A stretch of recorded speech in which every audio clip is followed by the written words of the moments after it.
Bye Suhana all in one masala mix. Break नंतर आपण एक महत्त्वाची आणि मोठी बातमी बघूया। बातमी मुंबईतली आहे। आयएएस अधिकाऱ्याच्या मुलीची मंत्रालयासमोरच्या इमारतीत आत्महत्या तिने केलेली आहे। ही बातमी आता समोर येतेय।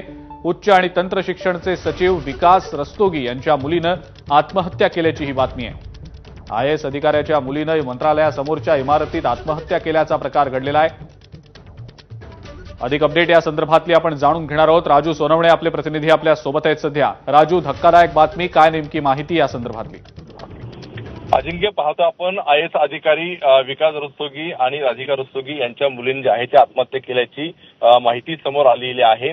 मंत्रालयाच्या समोर जे आहे ती सुनीती इमारत आहे। या इमारतीमध्ये आयएएस अधिकारी राहतात, काही मंत्री सुद्धा या इमारतीमध्ये राहतात आणि याच इमारतीमध्ये रात्री गळफास लावून आत्महत्या केल्याची माहिती जी आहे ती समोर आलेली आहे। कारण अद्यापर्यंत स्पष्ट झालेलं नाही, मात्र घरगुती कारण असावा अशा प्रकारचा जो आहे तो अंदाज वर्तवण्यात आलेला आहे। त्यामुळे कुठेतरी या आत्महत्येनंतर जे आहे ते मोठी खळबळ माजलेली आपल्याला पाहायला मिळते। कारण याच्या आधी सुद्धा आयएएस अधिकाऱ्याच्या मुलांनी जे आहे ते आत्महत्या केल्याची घटना समोर आलेली होती। आता ही दुसरी घटना जी आहे ती समोर आलेली आहे। त्यामुळे साहजिकच आहे की एक मोठा आयएएस अधिकाऱ्यांमध्ये जे आहे तो प्रश्न निर्माण झालेला आपल्याला पाहायला मिळतोय। पोलीस आता संपूर्णपणे चौकशी करत आहे, काय नेमकी घटना आहे आतापर्यंत स्पष्ट झालेलं नाही की कोणत्या कारणामुळे ही आत्महत्या झालेली आहे। त्यामुळे थोड्याच वेळामध्ये पोलिसांच्या तपासून पूर्ण होईल की नेमकं कारण काय आहे ते। राजू, पण पोलिसांचा प्राथमिक तपास नेमका काय सांगतोय? पोलिसांचा तपास सुरू रात्री आहे आणि घरगुती कारणात झालेले असावा अशा प्रकारचा अंदाज जो आहे तो पोलिसांनी वर्तवलेला आहे। मात्र आतापर्यंत जे आहे ते कारण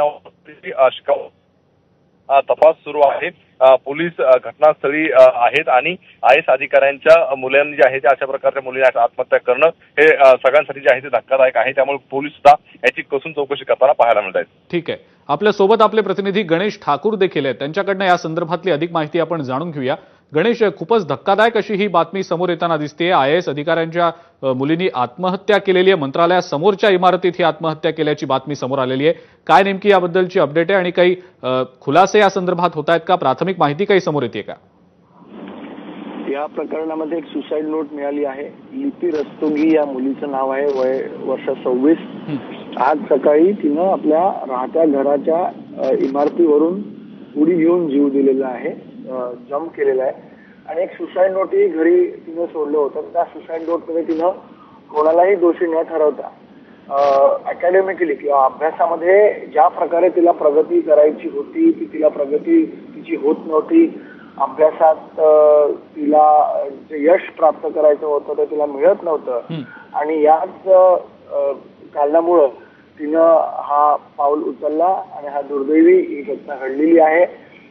लिपी रस्तोगी इथे दोन्ही आई वडील आयएएस ऑफिसर आहेत, विकास रस्तोगी आणि राधिका रस्तोगी। विकास रस्तोगी, राधिका रस्तोगी 1995 बॅचचे आयएएस अधिकारी आहेत आणि खूप हुशार असे दोन्ही अधिकारी मानले जातात।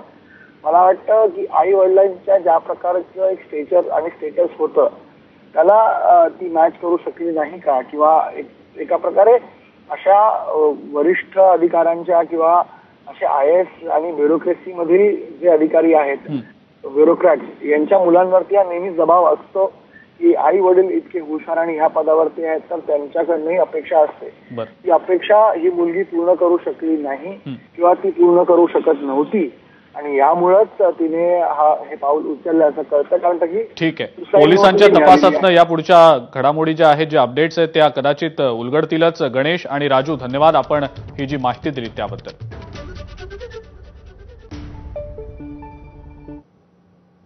आणि यानंतर पुढची आणखीन एक महत्त्वाची मोठी बातमी बघूया। महागाई, शेतकऱ्यांचे प्रश्न आणि मराठा आंदोलनाचा फटका महायुतीला बसण्याची भीती मंत्री गिरीश महाजन यांनी व्यक्त केलेली आहे। काही ठिकाणी उमेदवार बदलायला हवे होते, मात्र तसं न झाल्यानं महायुतीच्या काही जागा कमी होऊ शकतात असंही ते म्हणाले। मात्र यावर विखे पाटलांनी नेमकं काय उत्तर दिलंय आपण ते देखील पाहूया।